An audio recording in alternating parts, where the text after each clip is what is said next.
Hello, everybody, and welcome to episode 24 of TMS, or as we call it, the Match Show. And today we are joined by the one and only Aarika Samone Rhodes, who, of course, just recently announced that she is going to be running for Congress in California's 34th district, or is it 30th? I think it's 30th. I get confused between you and David Kim. 30th district in 2022 against Brad Sherman. Aarika, thank you for coming on the show. No, I'm excited. Thank you so much for having me. I'm so excited. Yep, we are excited as well. And before we get into things, I was thinking about what to ask you today.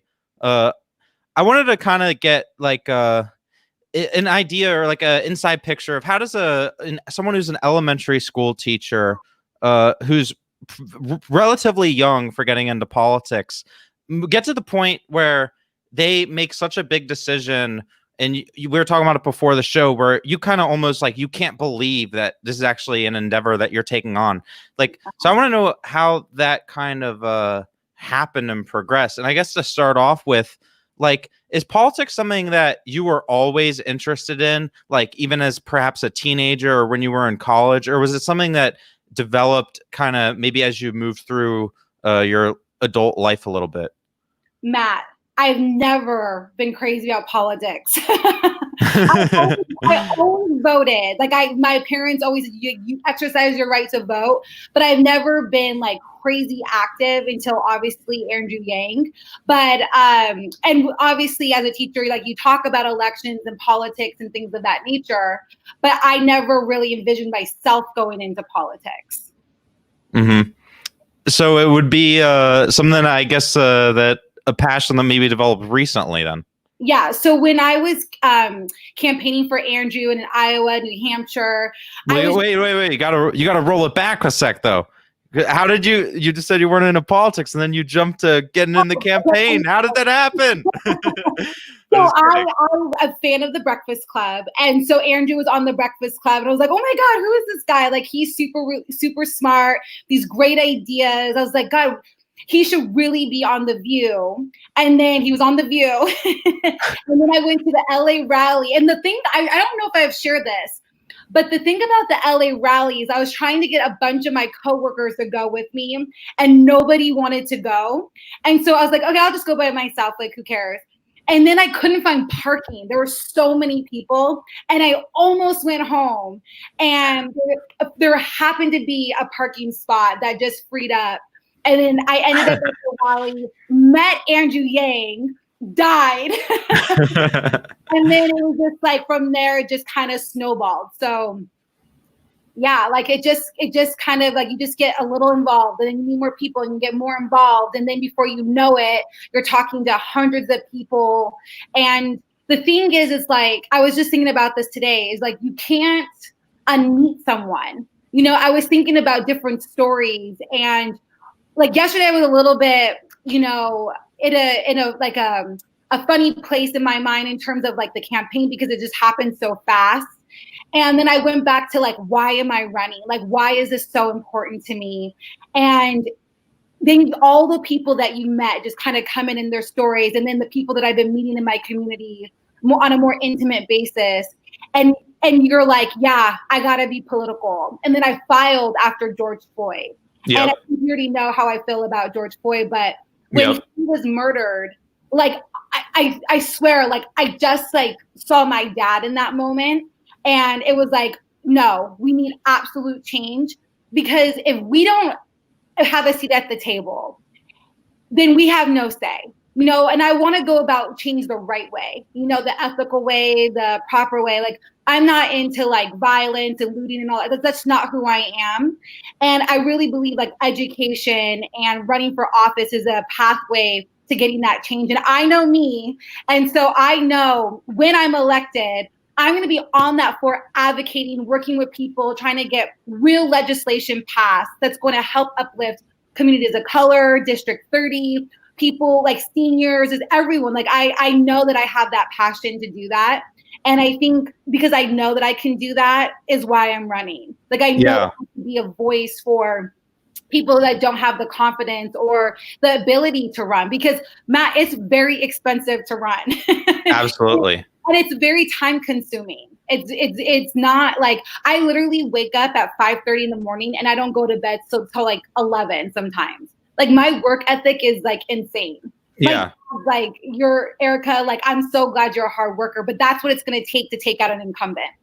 Yeah. I mean, and people can see that you're so passionate and so hardworking. And I think that's why so many people in the Yang Gang, in this community, look up to you as one of the leaders. And then to see you run for Congress, I think is even, and just to see that progression as it happens over the next 2 years is going to inspire so many more people. You kind of went through a lot there on your origin story, your political origin story. You mentioned you first heard Andrew Yang about Andrew Yang on the Breakfast Club. Mm-hmm. Why I guess did Andrew Yang catch your eye? Usually you weren't into politics. What was it about Andrew specifically that I guess made you say, this guy's a little different, maybe I should pay attention? He's solution driven. All I heard were solutions. I didn't hear bashing someone else. I didn't get the sense of he's trying to act like he's better than anyone else. He seemed very authentic. And I loved hearing about his reasons for running and, just ideas, new ideas, fresh ideas. And I think that's what we need to move forward. And as a teacher who likes to think that they're cutting edge and innovative, like that was very attractive to me. Like I'm the kind of teacher that okay, how can I outdo myself next year? How can I re-engage my kids next year? Like I've already been dreaming up these amazing lessons for the next school year and retiring stuff. Like if I've done it for a couple years, like you will rarely see me do those labs again or those math things again. Like I'm actually working towards having my students build computers next year, something that I haven't done before.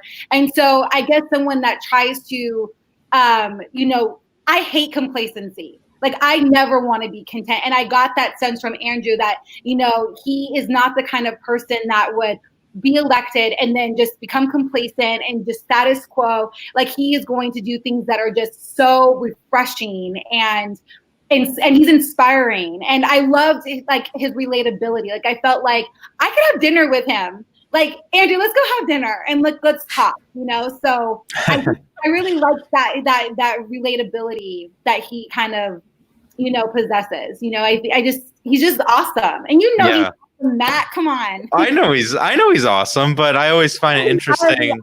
I always find it interesting to find out what initially caught people's eyes about him, just because his supporter group has so many different people of so many different backgrounds, which I've always found to be probably the most unique part about his campaign. And I want to ask. Can I just tell you one more thing? Another thing that I love is an underdog story. And I find that to be really, really attractive. Like I felt like the fact that people were like, he's never going to make it. You're never going to be the nominee. I've heard that like every interview. It's like, you have no shot. But he was persistent. He was resilient. He believed in himself. That to me sends a message. Like I just don't get why as adults we tell other adults that they can't do something. Like imagine if I told my students, like, you know what? Joseph, like you cannot be an astronaut. Like you just don't even consider it, right? Like we don't do that to kids. So we shouldn't do that to adults.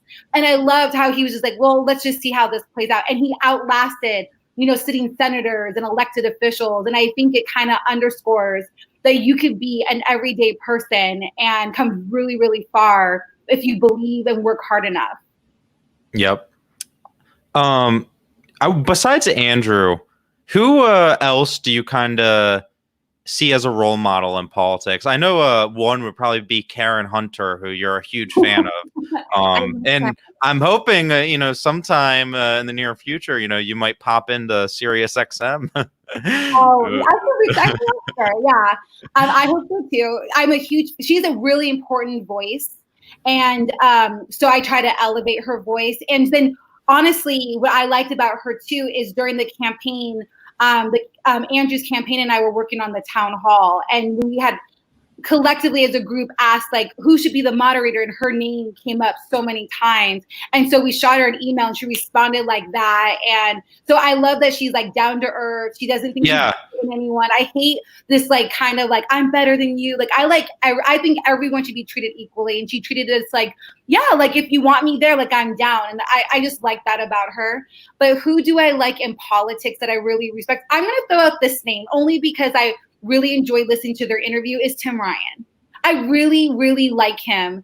And for a number of reasons, but I think yesterday when I was listening to him on the Humanity for Yang channel, I loved how he was saying, you know, I'm not sold on UBI, but I'm open to learning more. And I think more people should have that kind of mindset. Not like, I'm going to shoot down your idea just because like, I'm on this side of the aisle, and not even consider something. I think that's where innovative and brilliant ideas get lost, is that we get so stuck in our echo chambers and our ways that we stop considering things, options and possibilities. And so I love that about him. And I love his passion for his children. And I loved when he was talking about his congressional district. He was like, you know, you guys know me. And so when he was saying like, you know me, that means to me, it translated like, oh, I have a relationship with my district. And the House people that are representing their district, congressional, you know, people in Congress, that's what's important, is that you know why you are serving in the government, and you have a pulse on what people in your district care about, and you're there fighting for them. And that's the sense that I got from him. And that's what I want to aspire to. Like when I'm elected, I want to make sure every person knows that I'm there every single day working my butt off to end homelessness, to fight for affordable housing, education, you know, equality, justice, and injustice, healthcare, the environment, those things that really matter. So I love that about him. And he likes to work across the aisle. Yeah, I'm a big fan of Tim Ryan as well, for pretty much the same reasons you stated. And I remember he had this speech on like, I interviewed him myself like maybe a month or two ago, and he had this speech on the House floor like a few days later about UBI. And I was just like, yes, like this is the energy I want to see, the passion that I want to see from our politicians. When did this thought, you know, you talk about how that's how the type of representative you want to be. When did the thought of running for office first enter your mind? When Andrew suspended. And why, like, what was that for you? Was it like, okay, Andrew suspended, I can't give up, we still need to solve the change, and I'm in a position where I think I can do it? Yeah, so it was, he suspended, and I was gutted at first. And then I went back into like, but we still need these policies. And how do we get these policies? And that's for advocating for them, right? So then I like was reading a lot of books. I try to read every single day. And I was just reading through books and just kind of writing down policies and ideas and working with people slowly, just like entertaining it. And I was out in my district, Matt, and I was talking to small business owners, and I was doing like this survey of like UBI, like would this benefit small businesses? And then COVID happened. And then what ended up happening with COVID is we saw small businesses go under. They were just hit tremendously. Then we saw kids in education not having access to internet or technology. And so that really pissed me off. And then we had Aubrey, Breonna, George Floyd, then Aarika Rhodes files. Because it's like there's all the, you just started to see the income inequality. You started to see the injustices become so clear. And again, going back to why I'm running, is that I believe in my heart that I'm the kind of person that will do whatever it takes to fight for these changes. And so it was just kind of evolving with one crisis after another. And instead of like being afraid of the crisis, I found myself embracing it and wanting to fix it. And I don't know if that's the teacher in me, I don't know what it is, but I just found myself wanting to like just fix it. Like, let's just fix it. And I thought the legislation was really weak with the stimulus. I felt it should have been no means testing. College kids should have 100% been included in that stimulus check. It was a hot mess on people getting their checks. It just kind of just showed that we need to update our government. We need to do better for our people. And, you know, and we can't complain. We just have to just go for it. And so that's just kind of where my mindset was. Mm-hmm. And then, of course, you mentioned earlier, George Floyd was murdered in Minneapolis. How did that, and then the all the events and the protests that we saw in the weeks following, accelerate that decision, that thought, to the point where you filed your papers and announced your candidacy? I just felt like again, like when I saw my dad, like I felt like I saw my dad in that, and that he's like so important to me, right? But I felt like there was something different in my community. I saw so many people come out and peacefully protest and want change. And then if you look at my district, you realize we've never had an African American, we've never had a woman. So it's like we've never had a seat at the table. So it makes sense that our education system has, 56% of people, children, at or getting free or reduced lunches. You start to see that we don't have people of color understanding what people of color are going through, right? Because we just don't have that kind of representation. And so I think the data just kind of showed that we need someone that can relate and understand advocating, because obviously what's been happening for a really long time isn't working. And if it's not working, it's time for something different. And I feel like that I bring something different. Mm-hmm. Yeah. I'm so sorry. And I was blown away by, when it comes to the protest, how many of the local businesses were putting signs in their establishment saying that we want to treat everyone equally. There's a dry cleaners, in my neighborhood, literally saying the only colors that we separate are laundry. Like everyone. I like that. I know, you too. I was like, that's such a cute little saying. Everyone in the district cares about this. And I feel like even though it's not seen on Twitter, there is a real excitement on the ground about me running for office. And I think that's what keeps me motivated and wanting to do it. So, so it's just kind of like serendipitous. Yeah. I don't know if you saw this, but they came out with a study today that showed that the current Black Lives Matter protest may actually be the largest protest movement in the entire history of the United States, which is really, I mean, something to think about, just considering, how many huge social movements and mass protests have happened in this country. And I think it does show that we are at a point where people are seriously calling and looking for change. And that's where it makes me so happy to see you step up. And I'm actually really happy that you decided to do this so early. And incredibly, you raised $22,000 in your first 3 days after announcing, which is just an incredible sum. And you posted a video announcing it and thanking your supporters. That was very emotional on Twitter. I want to ask you about that in a second, but I also just want to talk about how I wanted to say I like your strategy with what you're doing, because I think a lot of times, what we see in campaigns is candidates, they'll gain momentum late. They'll have a huge fundraising sum like Yang did right before the new year. But unfortunately, it just comes so late, where so much of the campaign season has already happened. And with what you've done already so early, you're going to be in a position where you're going to be able to use the entire campaign season to campaign, rather than trying to build your campaign, which is the type of strategy we're going to need to take down these $2.5 million incumbents. What did it mean for you to raise so much money in those first 3 days? It was everything. So when I went to my team, I said, okay, we have to have a really big goal. And they were like, Aarika, you are crazy. There's no way we are going to be able to hit. Big goals are the best. I know. They're like, there's no way you're going to be able to do that. And I said, watch me. I said, watch me. I was like, we are going to hit this goal, because this is the reality. is that the incumbent has millions of dollars. And for me to be taken seriously and to have a real shot at winning this race, I have to have the means. It is very expensive, especially in California, to run. And so I said, okay, we're not going to tell anyone what the goal is. We know internally what the goal is. And we're going to hit this goal. And you know what, you guys? We're going to do every single thing we need to do to make sure we hit this goal. There was a lot of phone banking that was happening that was not on Twitter. Like there's a lot of work that I do that I just don't post, right?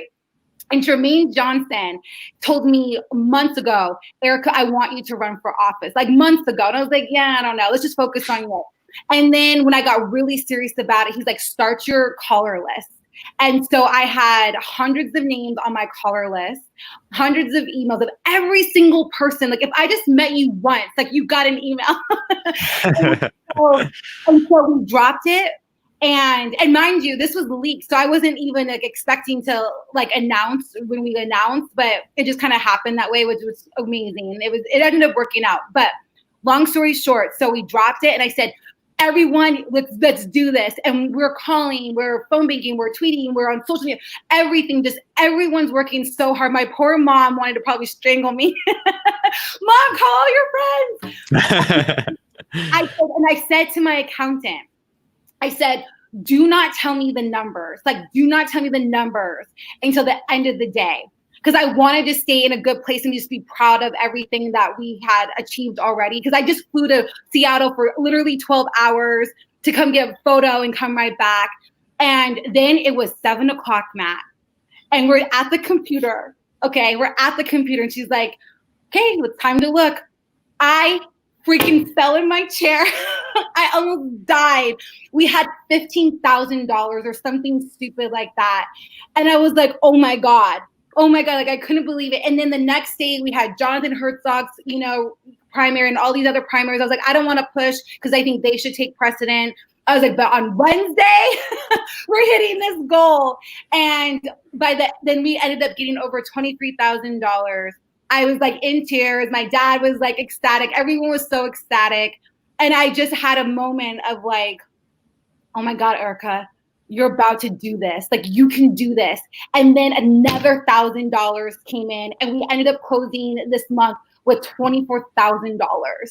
And it was a huge, huge moment and we celebrated, we were excited, and then it went back to getting back to work.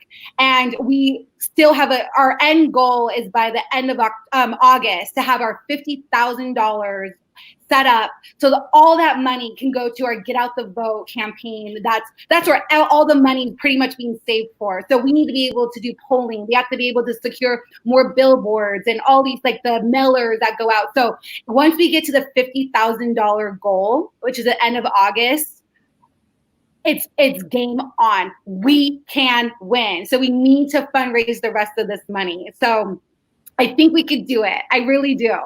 So I'm excited. I'm very grateful too. I'm very grateful. And I think coupled with the money piece, like it's a huge, huge part of it.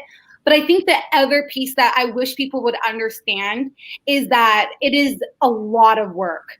And I was just like so grateful this morning. I was like, thank God I was a teacher because I'm used to working 12 and 14-hour days. Like I can walk miles. Like before this even, so I was practicing, I was getting my endurance up to be able to walk miles. So like there's all these different things, but it's just like the work has to be done on the ground. This is a marathon, not a sprint, and it's a ground game. We're going to talk to every single person that we can. Jermaine just called me a couple of days ago. He's like, Aarika, once you get your voter file, you have to call 300 people a day. No excuses.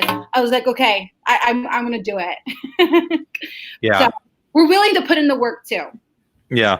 I want to talk about that in a second in terms of also right after you announced your campaign, you announced on Twitter that you had this goal of having, I think, was it like 350 in-person conversations in like a 5-day period.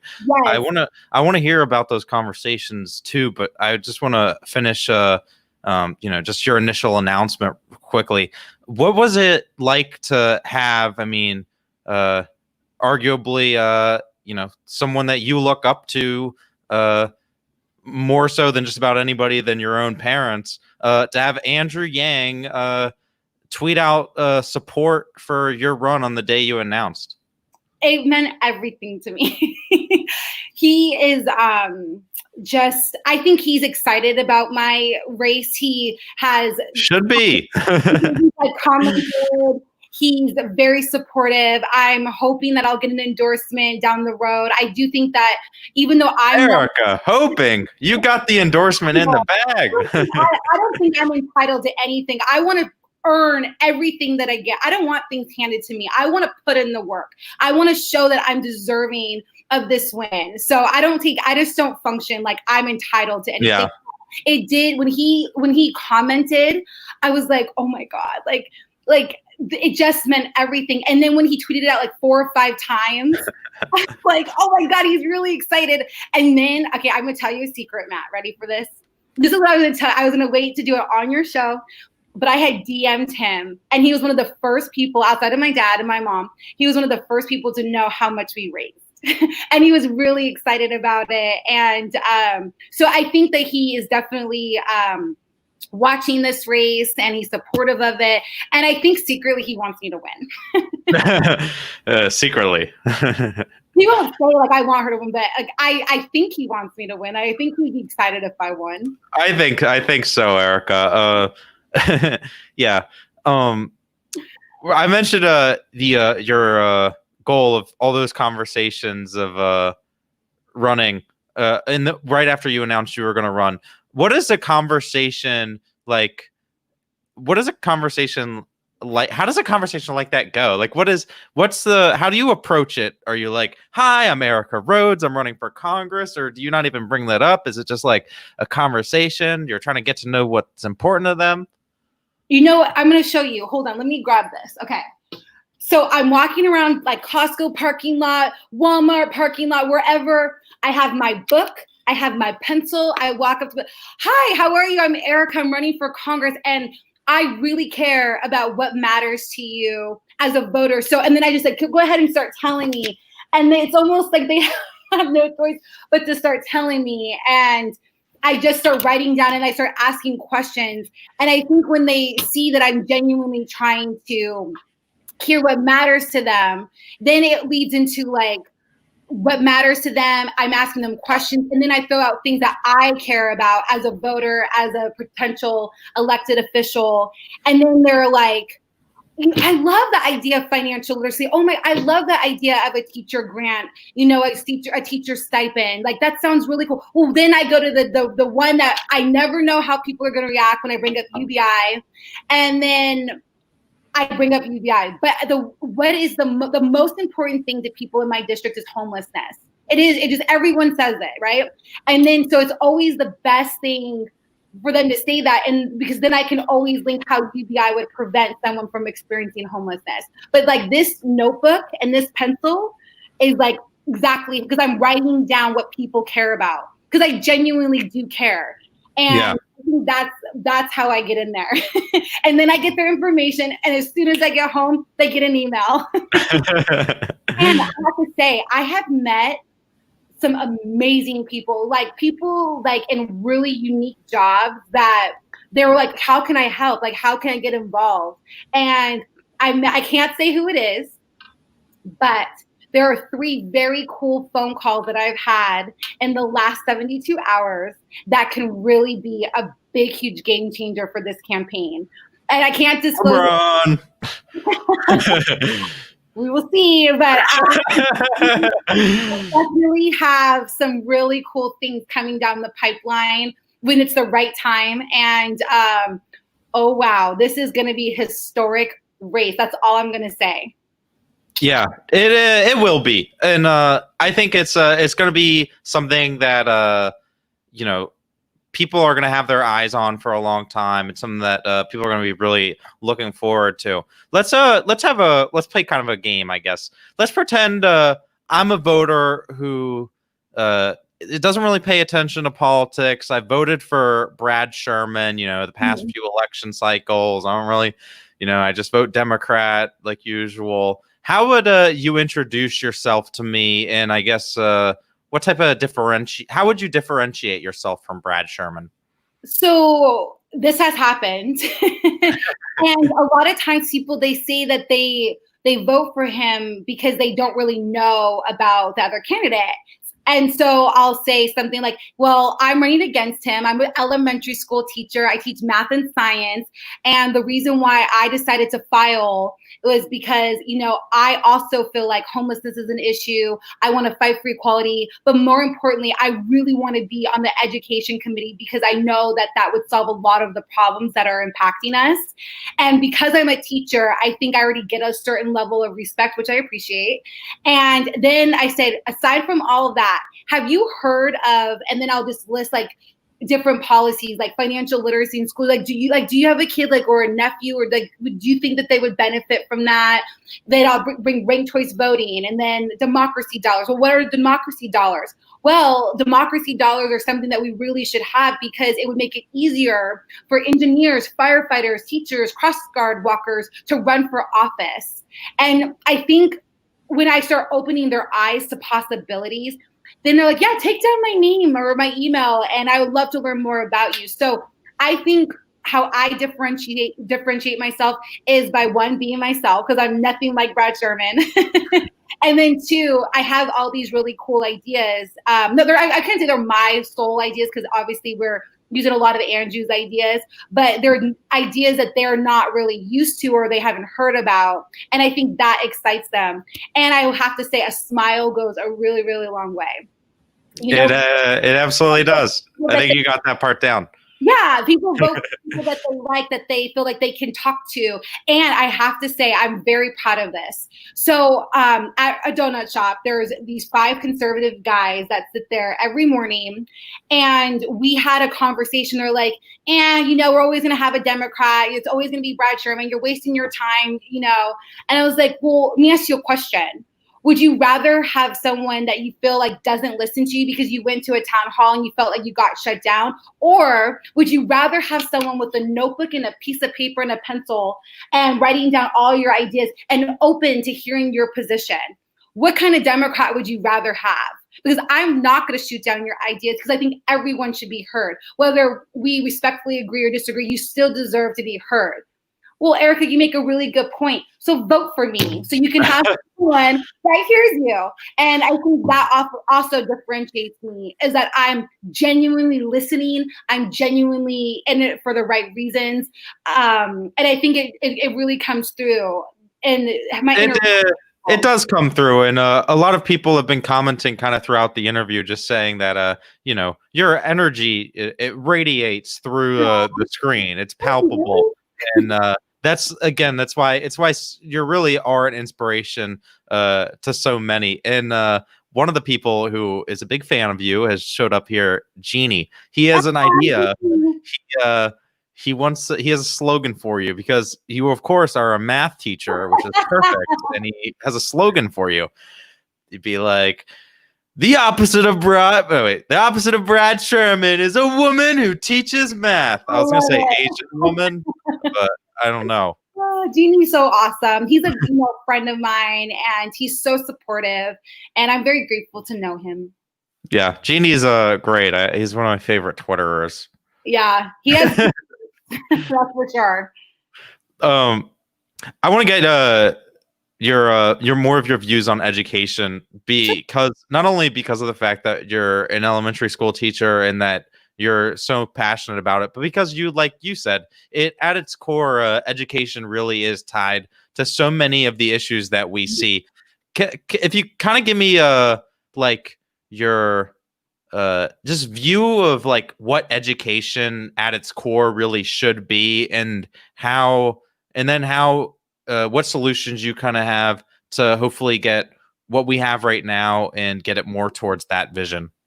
Yeah, I think education at its core should be kids wanting to be lifelong learners and leaving the classroom inspired to continue learning on their own.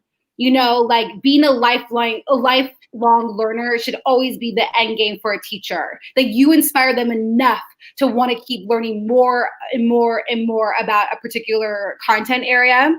And I think the way to get there is by having hands-on learning, the hands-on approach to learning and project-based learning, and no more lecture style. I am not a lecture style teacher. It drives me crazy. I think it's boring. I've never been inspired by the lecture style. It just doesn't work with me, so I really feel like the reason why teachers go that route is because they don't have resources. So something that I'm proposing is a stipend for every public school teacher to get classroom money that they can invest in hands-on resources and or a field trip to be able to dream up lessons. Right? I work at an independent school, so it's easy to dream up things because I can get it funded. Right? Does that make sense? So I can say, I really want to make computers this year. And I have a school that's gracious enough to, within reason, right, provide the funds to do something like that. Or I took my kids on 11 field trips the first semester, right? Where sometimes teachers, because buses are so expensive.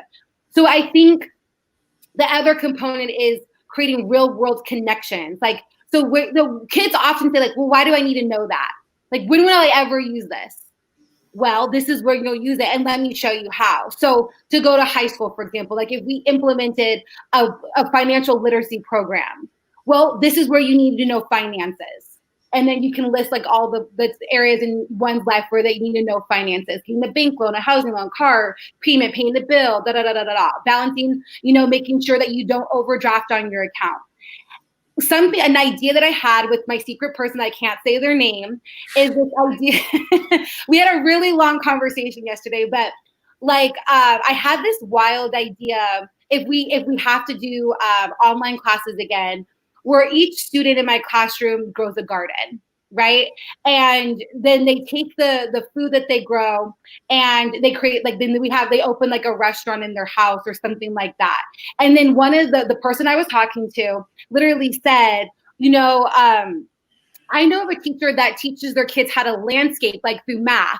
So there's that real world connection, right? So I feel like that's where education needs to go. And I think if it becomes that, kids aren't going to hate school. They're going to feel inspired. We're going to see a decrease in drug use and marijuana and vaping use. We're going to see more kids wanting to pursue higher level education or vocational schools and acquire skills that can actually afford them the opportunity to get employment and not have to live at home at such a, for long periods of time. So that's where I would like to see education go.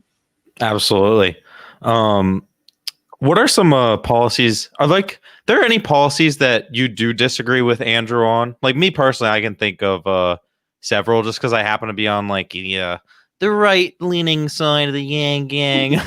So, for me, it's kind of weird to be in Democrat politics, but it's fun, so I don't mind it.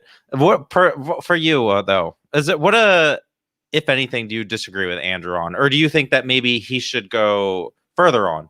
Healthcare, is that one, for example? Yeah, well, I kind of agree with him on healthcare a little bit, but okay, this might be very unpopular, but I don't care because I have to be myself. But I don't I'm for legalizing marijuana. I'm absolutely for that. I'm also for, making sure that people that are incarcerated for drug offenses are, released. I'm all for that. But because Andrew has such an appeal to young people, I don't love glorifying marijuana. I know people are going to be because I know people love to smoke weed and stuff like that. And I think for me, it's only because I don't smoke weed and I don't drink and do things like that. I just don't. And I don't care if anyone else does it. You do what you want to do, right? I think for me, though, I wish that we didn't glorify it as much, only because there is a high increase in kids vaping, wax pens. I just learned, I was talking to high school students and they were saying it's out of control, edibles in high school. And I just don't want kids to be exposed to that. I know but I'm not a fan of that. And I know people are gonna be like, okay, I'm not talking to her, I'm not supporting her anymore. But I really do think as adults, we do need to be role models and, do the right thing by our kids. No, I actually think you make a really good point. I mean, if you look at it from Yang's perspective, he's the guy who had the guts to, come after pornography and say, is this kind of like what we want to be portraying to our kids? So, I mean, you do bring up a good point. There is kind of a line in the sand of at what point, should we really be selling like marijuana merch? I don't know. I think it's cool, but yeah, but see, it's just, like I totally get where you're coming from. I don't think you're gonna lose supporters over having that. People are probably like, oh my gosh, she's, but I do have to be true to myself, and I don't like glorifying that to young kids, and so that's one issue where he and I would probably do things differently. Hello, Kane from Norway. Thank you for the donation. I want to get your thoughts on some other congressional candidates, and specifically one who happens to be right there with you in the Los Angeles area. You actually tweeted out your support for him the other day. This is, of course, David Kim, who's running in the 34th district, which is why I got mixed up in the beginning, because I can't remember whether you or David's 30th and 34th or vice versa. I got to work on that. Why did you decide? I mean, obviously he's Yang Gang, so that's a big one. But I guess like what I think is I see a lot of similarities between you and David in the sense that you're both Yang Gang. We kind of get we're known for being like policy wonks and very like technical and very data driven, which I think both you and David are. But what I think that both of your campaigns, what David's been good at embodying, what I think that your campaign's going to be good at embodying as well, is bring more like love and humanity and compassion to it. Is that something that you like about David, and is that something, how much like of that kind of energy do you want to have in your own campaign? What I like about David is he obviously seems to be invested in his community. Like, from my understanding, he was on his neighborhood council, like he posted pictures of him like being in his community. And I think that he's running for the right reasons.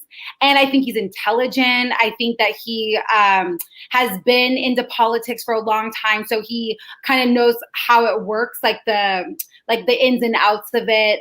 I feel like he has the potential to bring a lot to, Washington. And I think we would benefit by him being in office. And I think he's also the kind of person that would strive to work across the aisle. Like, I can't stress that enough, because we don't get things done because we're so stuck in our ways. And he just seems like the kind of person that would be open to hearing ideas that may differ from his and find common ground. And I always respect someone that's willing to do that. Mm-hmm. And kind of like thinking up to when his race is finished and people really do start thinking about the 2022 midterms and your race kind of gets put into focus. What is kind of your general like what's the shape of I guess what's your trajectory like when you think about it over the next 2 years? Like, how do you think that process is going to unfold? With me winning.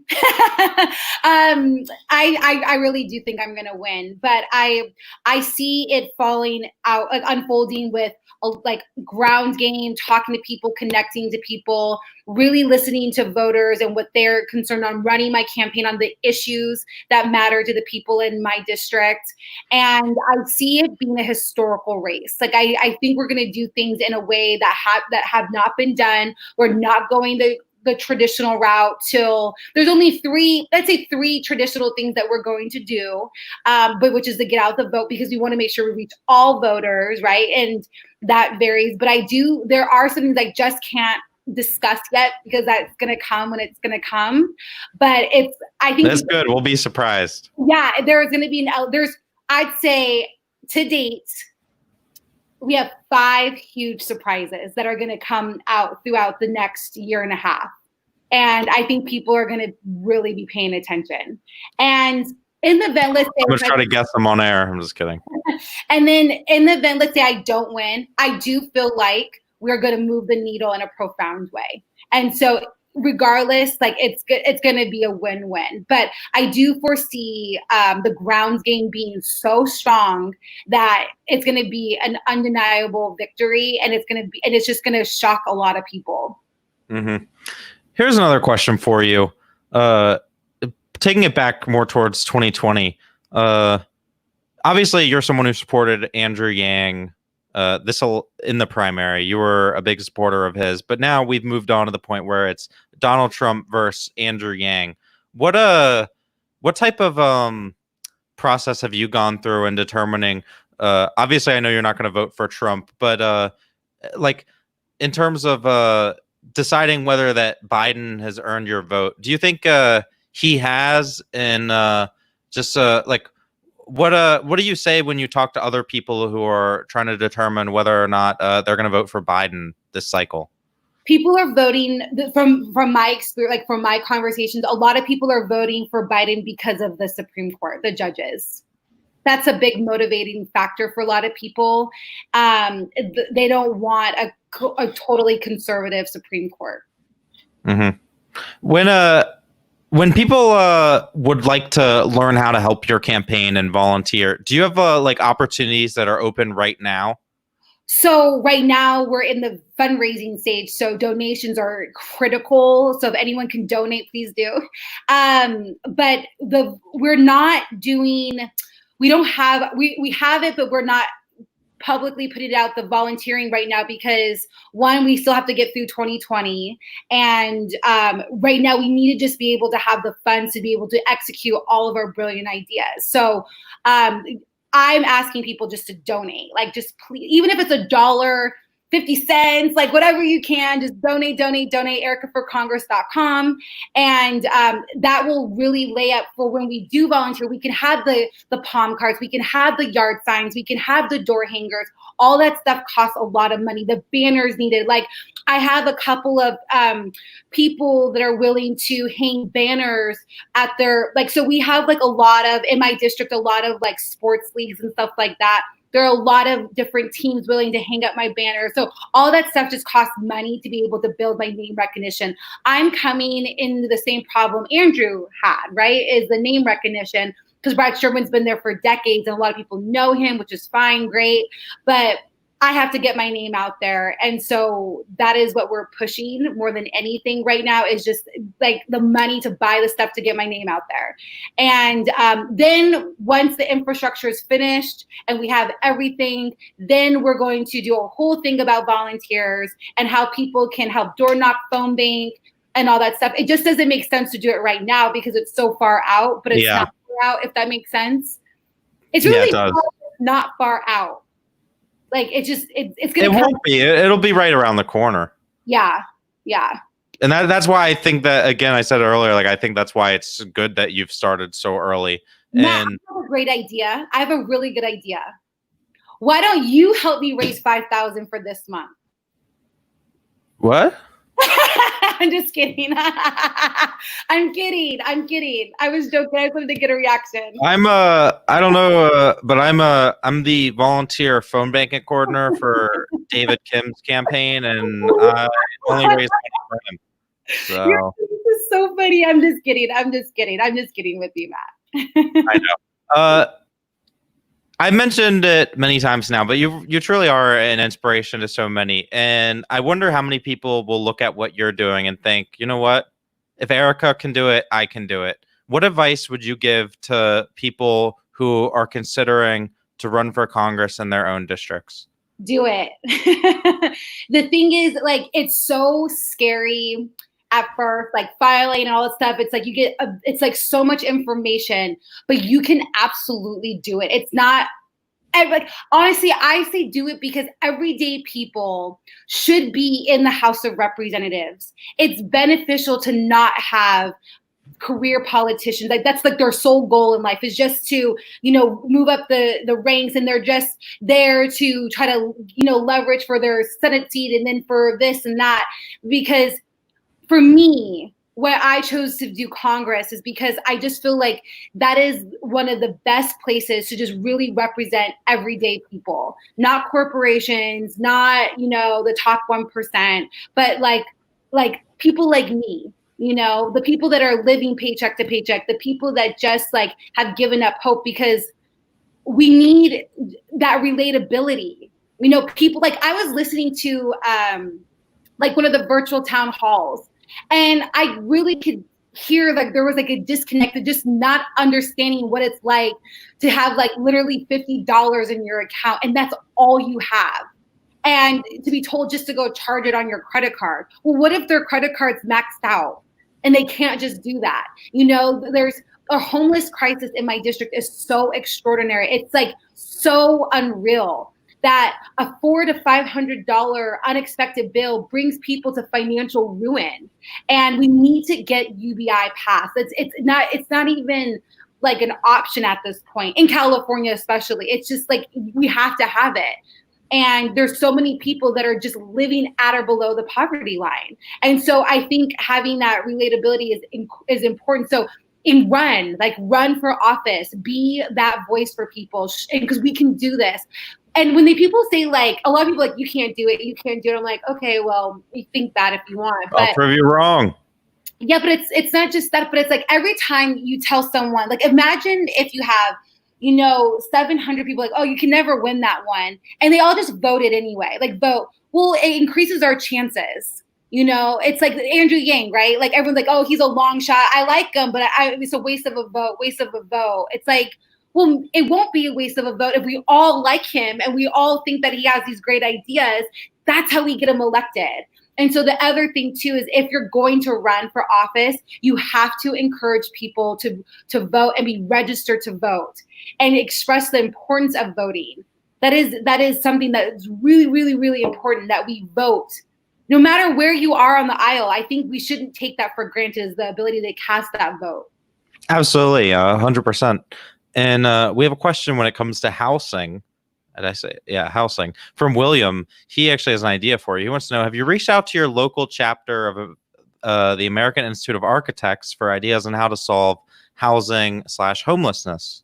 Yes. So I actually have an architect that I'm meeting with in a couple of weeks to talk about affordable housing. And fortunately for me, one of my former students' parents actually specializes in building affordable housing. So we're going to make sure that we have that conversation as well. Mm-hmm. And then we have a question for Kane, which I know the answer to, but do you support UBI? And he also wants to know why you support UBI. Yeah, if you do. Of course I support UBI. Thank you, Kane. I do support UBI because I feel like I'll just use my favorite example. I absolutely hate car repairs, right? It gives me major anxiety every time the light comes on. And so a lot of people have these unexpected bills that just create stress and anxiety. And I think we have to get to a place where we don't have to be anxious or stressed out because we have a bill. If you go to the emergency room, I was listening to Katie Porter, and she's the Congresswoman of Orange County. And I love her, by the way. But she made a really good point. Like, people go into the hospital and all they're thinking about is, how much is this going to cost me? Instead of their health and being taken care of. So for those reasons, just reducing stress, I'm for UBI. And I also feel like universal basic income allows you to be imaginative and rethink your life in ways that you never would have thought, right? Like, so if you have disposable income, you know what? I could actually invest in my own bakery. It's something I've always wanted to do, and I can actually do it. What if you are, someone that's very high functioning but you are afraid of going to teaching because teachers don't make a lot of money? You can go into teaching because you know that you have that extra $1,000 a month. Tim Ryan was just talking about something to that effect, right? That he's thought about being a teacher and a coach, but the money's not there. So he chose not to go that route. So I love UBI because it creates possibilities. Now, to be fair, one of the downsides of universal basic income is implementing it, right? And the funding for it. So you obviously want to be fiscally responsible to make sure that you are able to pass it, and that it's not going to, increase our deficit or anything like that. So that's where people are very skeptical. And people that do make, lots of money, they always wonder, they always ask all the time, well, I don't need $1,000. Give it to someone. There should be a limit to how much you get.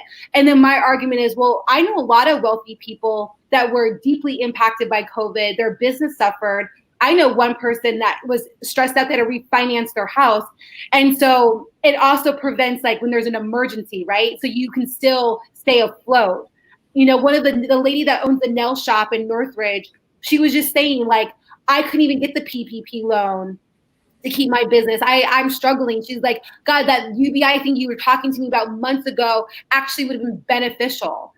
So I just feel like it's the best social safety net, and it's an upgrade to welfare. Yeah, I think Kane liked your answer, because he says you are the new AOC, the way I see it. And I actually disagree. I don't think you'll be the new AOC. I think you'll be the first Aarika Rhodes. Oh, thank you. Setting a new standard. He asks, what can you do and what role? I guess maybe he means, like, what role would you look for in Congress? I know you mentioned of course, being on the education. Yeah, I want to be on the education committee, hands down. That is something that's where my heart's at. That's where I feel I can do the most good. And I feel like it will give me a position to work across the aisle with all the other things that we would have to take on in Congress. But I really, really, really, really, really, really want to be on the education committee. Yeah, absolutely. That is the college debt that kids are facing. We need advocacy for that. It's unacceptable that kids are acquiring so much debt, student loan debt. It's unreal. And that's something that I care very, very deeply about solving. Absolutely. Aarika, I think that's going to be probably the end of the interview, but I want to get if you have anything that you want to kind of end with, as well as if there's any last minute questions in the chat, I'd like to get those answered as well. I'm sorry, I missed that. I was saying, if anyone has questions, absolutely, I'm happy to answer. Yeah, but I guess what would be like your closing message to everybody who's watching and been listening to the conversation so far?